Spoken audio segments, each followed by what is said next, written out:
Hello, and welcome to my anticipated releases of books that will be published between March and August, so spring and summer of this year. So this is a list of 12 books that I have either received an ARC for, an e-ARC, an audio ARC, or have pre-ordered of books that will be published between March and August. So the first book that I want to share, I actually have already read, and that is Fern of the Forest by J.L. Thaxton. This will be published on March 4th by Owl's Nest Publisher. I really appreciate that they sent me this ARC. So far, it is one of my favorite books that I have read this year. This is a middle grade book in which we follow Fern. Fern is a young girl who is living with her doctor mother in the city. They have this kind of like nanny, grandmotherly influence in their lives.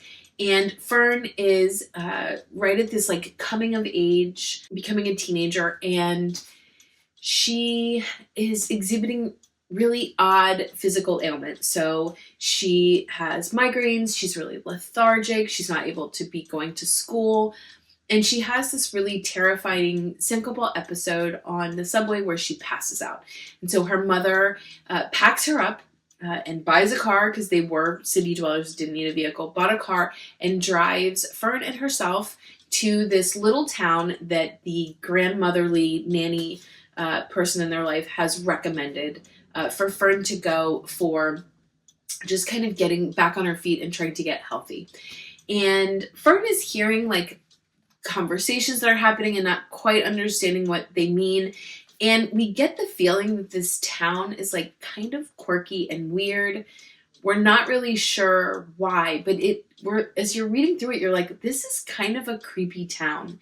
But then once we get fully into it, I think we're a good way into it. Suddenly it all kind of clicks together. I really loved this. If you enjoyed, I think Percy Jackson is probably a pretty good analogy to this. It definitely moves slower, and it's definitely more focused on relationships and internal self-awareness than sort of the Percy Jackson, like just high action, lots of cliffhanger kind of writing. But I loved this book so much, and I'm really hoping that we get actually more from J.L. Thaxton in this world. Got my notebook here. Okay, so next, coming out on March 4th also is Oathbound. This is Tracey Deonn's third installment in her Legend-Born series. I do think this was originally supposed to be a duology, but everybody has loved it so much, and Tracey is continuing to write in that world. So in Legend-Born, the first book, we have Bree.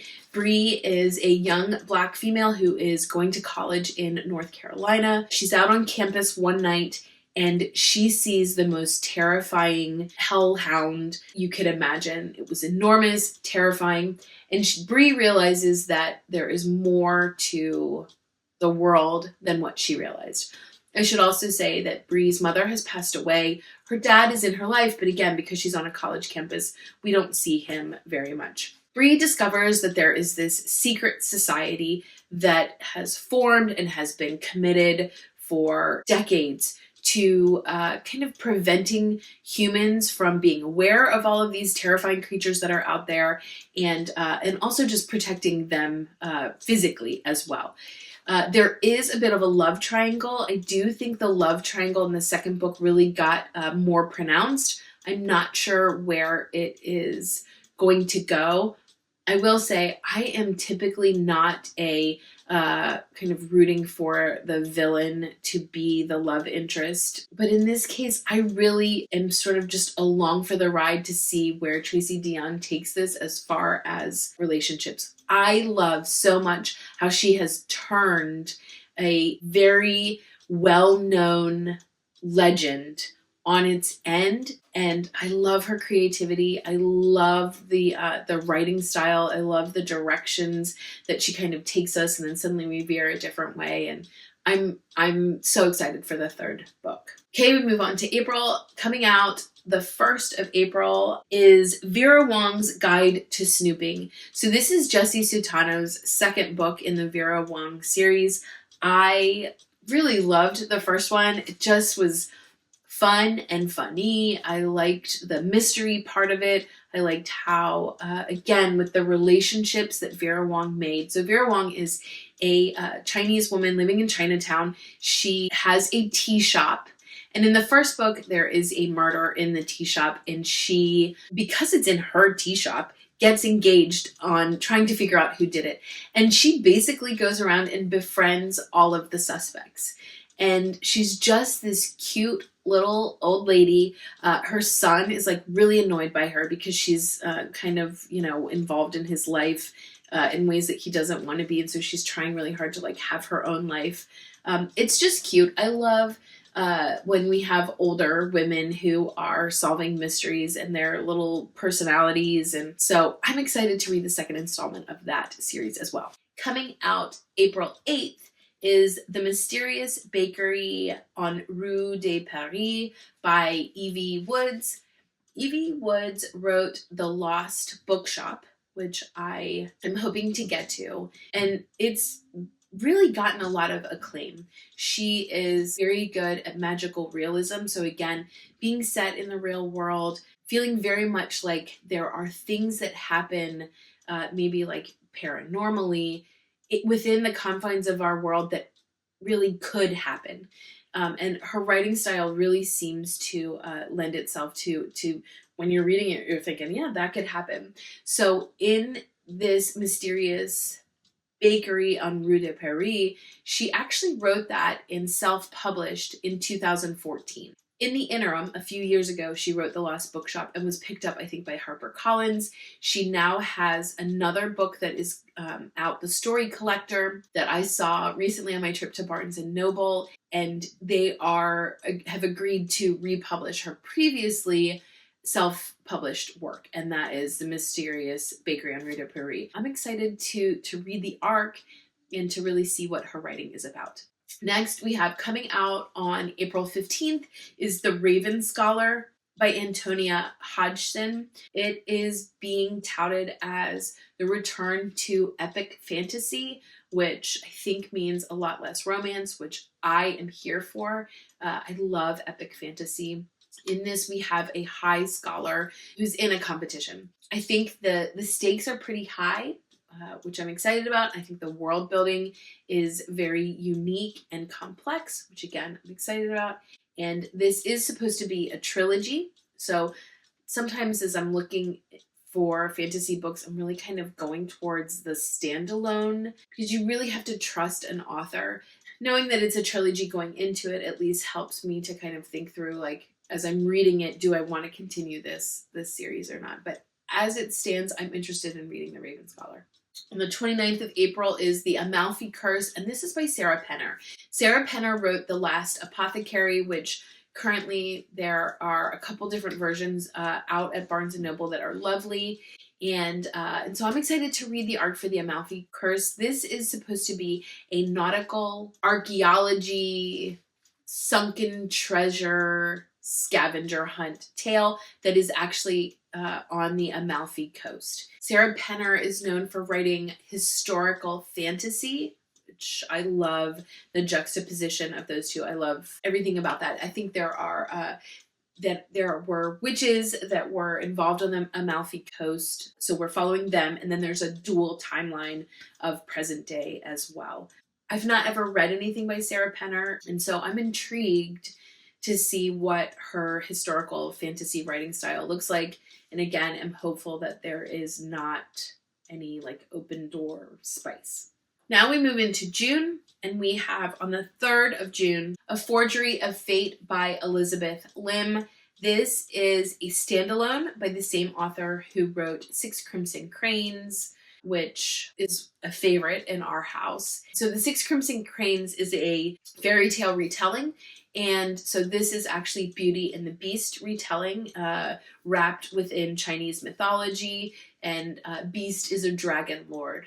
I've talked a lot here about trusting authors. I do trust Elizabeth Lim. Again, I'm looking for a YA fantasy book that does not have spice in it. And so far, Elizabeth Lim, I think, has done a pretty good job of that. And so I'm hopeful that as we move into A Forgery of Fate, that that will continue. I love Beauty and the Beast retellings. They're probably my favorite. So I'm excited to read that. On the 24th of June, The Smoke on the Wind by Kelli Estes comes out. This is set in the Scottish Highlands. We've got a dual timeline, and much like, I think, Susanna Kearsley, where you kind of have this like murky twist of time where people in present day can sort of access ancestral memories and experiences of people in the past, and it really feels real. I think that's what Kelli Estes might be doing in Smoke on the Wind, so I'm excited about that. I love Susanna Kearsley and how she does that. So, and of course, being set in the Scottish Highlands is very enticing.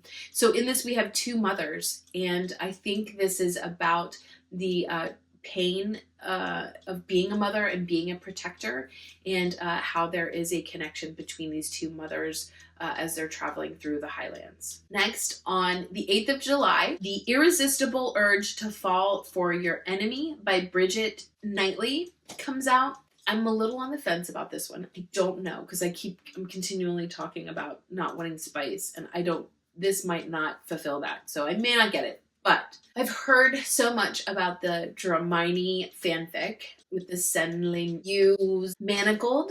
So Dramini is the relationship where Draco Malfoy and Hermione actually are in a relationship within the Harry Potter world. So Manacled is a very dark Dramini fanfiction that is up on the archive of our own website. So AO3 is a fanfic site where you can publish works for free, so people can access them to read. And Manacled has been up there for years. Manacled is very much pulls in with Draco and Hermione, The Handmaid's Tale, and so it's very dark, and it's also like 800 pages. I've not ever read it. I'm slightly intrigued, but I will never read it. And actually that has been purchased, and Senlin Yu is going to be published traditionally.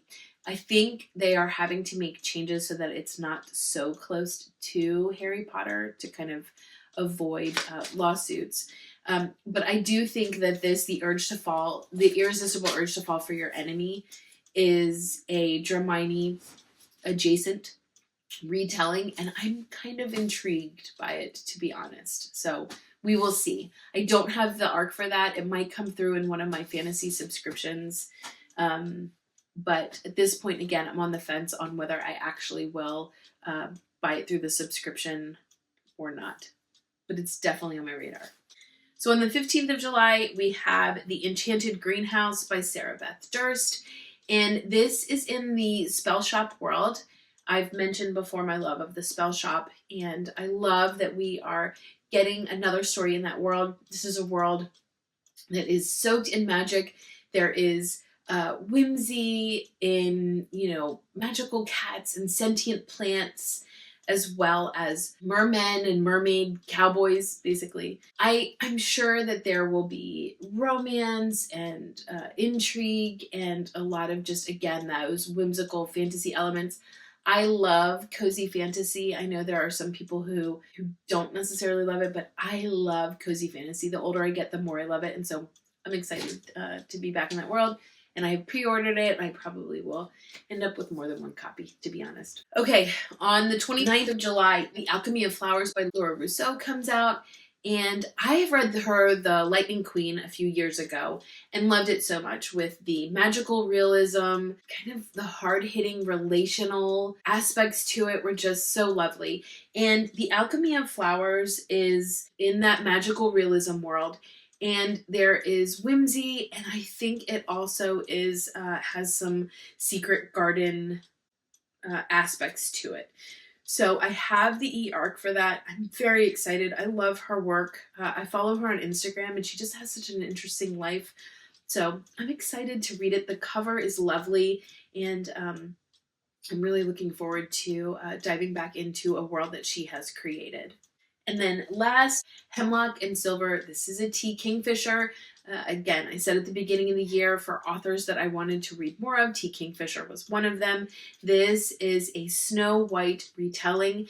She is a very dark writer in many aspects and is almost horror adjacent. So I'm not a big horror reader.